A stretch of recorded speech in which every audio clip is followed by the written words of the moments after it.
countless people have asked me to review Glubtastic. So here we go. Oh shit. Here we go. First of all, what's up with this loading screen? You have a bunch of T-posing Rochelles and the other survivors behind her. Then there's a spitter staring at her. Is there some sort of deep meaning behind this? Or maybe the developer just took a funny screenshot in-game and made it the loading screen. This chapter starts with 3 sets of doors and only one of them is correct. If you open the wrong one, you are met with a... We are 30 seconds into this map and we're already dead. Okay. The correct door is the one on the right, and then after that there are more doors to open, which is more trial and error. At least the map creator acknowledges that you're gonna die a lot, because every time you game over, the game plays this short cutscene. Again, just like with the loading screen, you have Rochelle being weird. Eventually, you'll enter this room with even more doors, except now they are white. Man, there are just doors everywhere. You've also got these platforms you have to jump to, along with a death pit below you. In order to get through, you have to open 2 doors with tanks behind them. Tanks that just spawn with no warning. And if you do see it coming, you have to jump across these platforms, which is harder when you have tanks chasing you. Thankfully, the map gives you weapons to deal with them, so once you know they're there, it's not too bad. Once reaching the ladder section of the campaign, things get a little interesting. There's another death pit beneath you that the bots just can't seem to avoid. All luck based. And then there are boomers who spawn above you and drop on your head to deal damage while you are climbing the ladders. Dodging the boomers is actually pretty easy. The hard part is the director, because he still spawns special infected above you while you're doing this. For example, a smoker can just grab you from up top and there's pretty much nothing you can do about it. The director can also screw you over by spawning a witch up here. There's just so many things that can go wrong.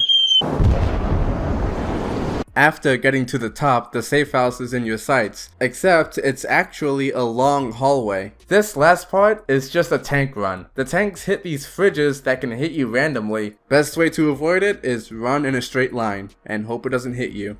Only thing that can help you here is an adrenaline shot if you found one before. Somehow, we end up in a totally different area, and we are confined to a roller coaster. Hitting the green button starts the cart, and my god, this is janky. Especially when the cart starts going fast. What the? This is Sonic Racing. Oh.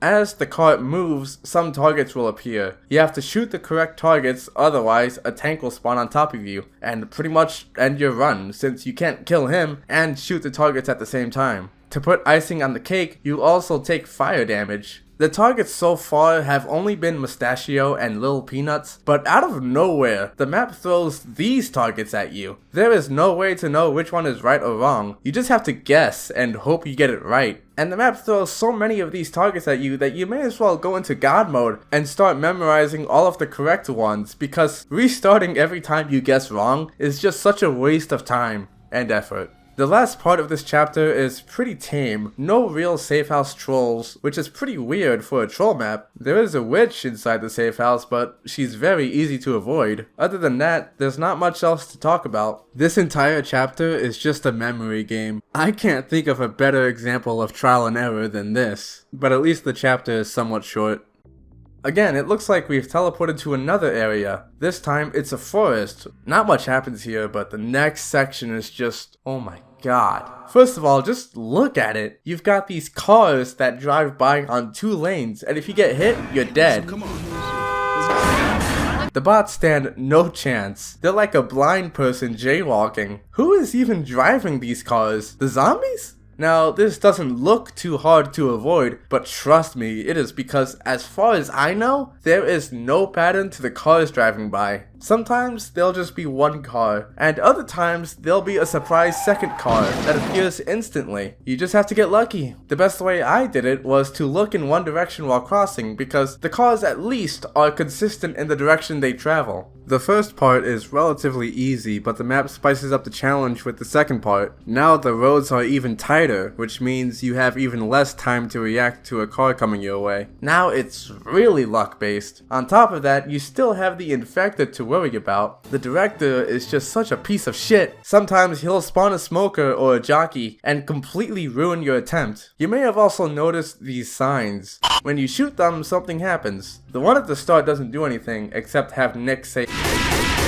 shooting the signs with the chairs just spawns chairs. This one is actually useful. Adrenaline shots appear every time you shoot it, which sort of helps with crossing. The jukebox sign spawns a jukebox. That's it. Finally, you have a tank sign. I think you can guess what happens when you shoot it.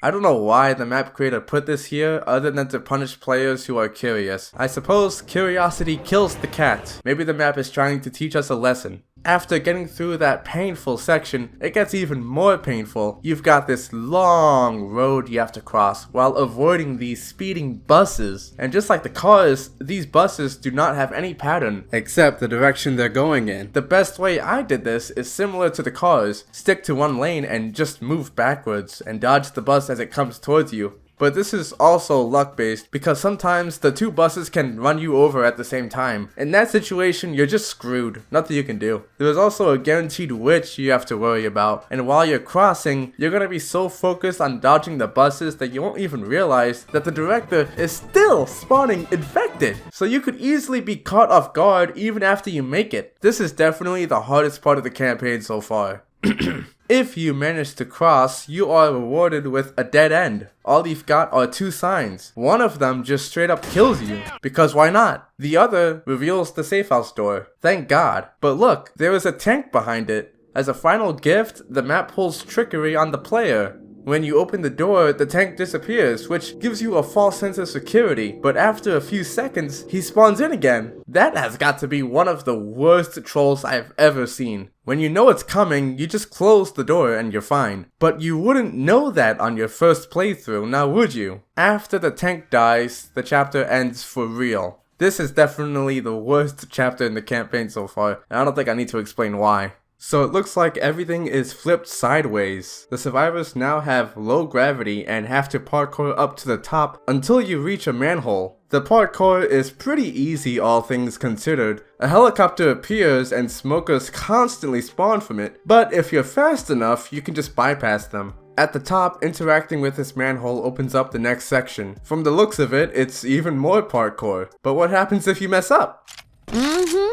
Oh, you don't die. The map just teleports you back so that you can just try again. How generous. The first 4 jumps are simple. Run and jump on the first 2 platforms and then crouch jump on the last 2. One thing that's kind of funny is the sound these platforms make whenever you jump on them. When you get to the ammo pile, the map also gives you a checkpoint, so if you mess up again, you won't be teleported back to the very beginning. Where was all of this generosity in the last chapter? The last few jumps are hard, especially if you're unlucky like me and have a witch spawn in the absolute worst spot possible.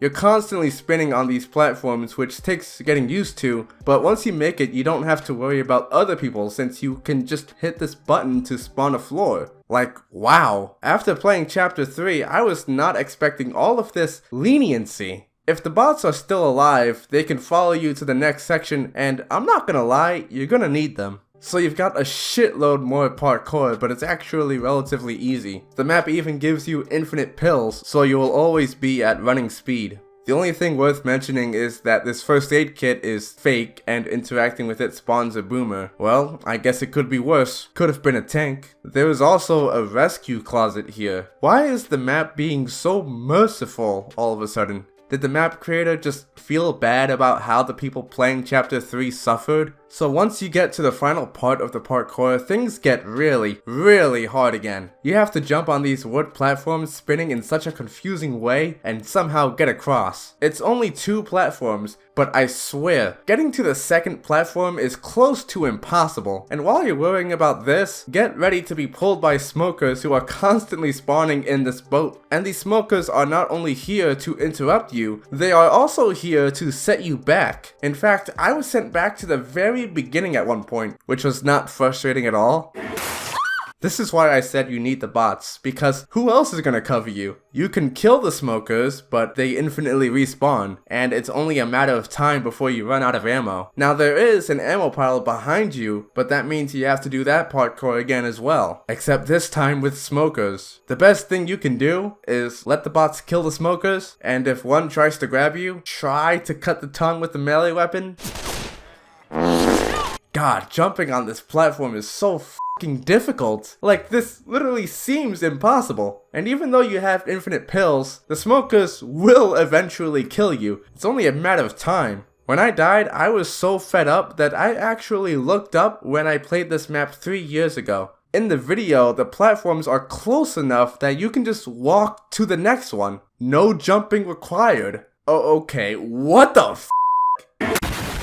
And guess what? When I got back to this part totally without no clipping, look! The platforms are exactly how they look in the video, and I did it on my first try. So I guess my game just glitched out somehow, and the platforms were out of sync. Which means I wasted like 30 minutes trying to do parkour that was never intended. I don't know how this happened, but this was a pretty big blow to the map. Anyway, once you cross, that's pretty much it. Hitting the button creates a massive floor, which means only one person has to get across, so there's that. At least the chapter can just end without any trolls or surprise punches. Chapter 5. Oh boy. First, this is probably the smallest map, but also the most frustrating. There is this big room with 3 doors to open. Infected spawn from the water, so you're not even fully safe in here. You also cannot go into the water, so drowning yourself is out of the question. The door on the right has about 20 witches, but the map was gracious enough to give Molotovs, so all you have to do is light them all on fire and run back to the safe room. But keep in mind, these are all standing witches, which means fire doesn't slow them down, so you better have a head start, otherwise...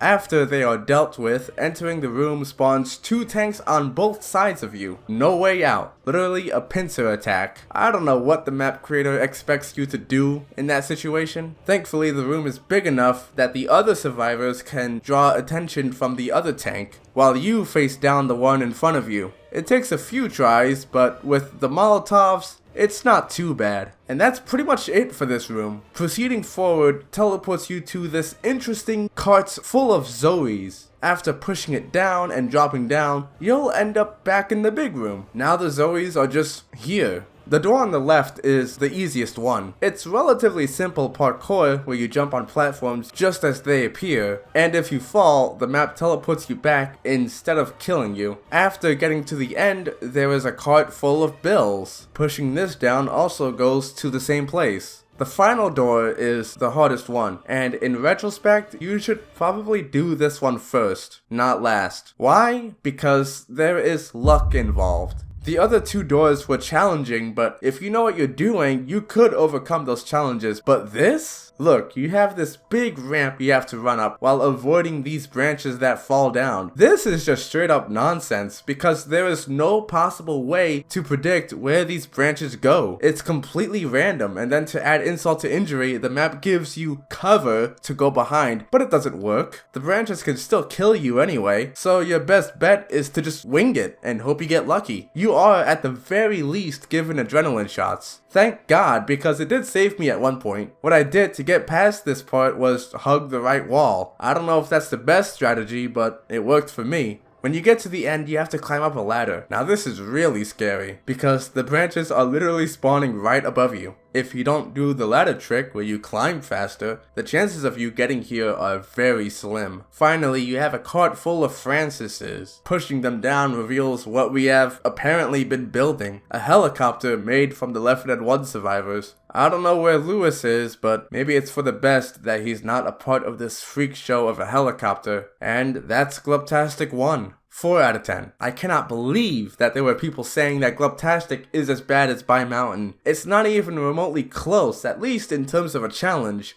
Maybe those comments were talking about the other Glubtastic maps. There are moments where the map helps you either by giving you checkpoints or healing. Most maps like this don't do that, so I respect the map a little more. But at the end of the day, it's a troll map. And although it was better than all of the ones I played, that still doesn't mean that I was having fun with it. How do you even review these types of maps? Because clearly they aren't trying to be good. Just look at the map description. So is it really fair for me to review it? I don't know, but a 4 is the best it's gonna get. And I'm f***ing insane for that.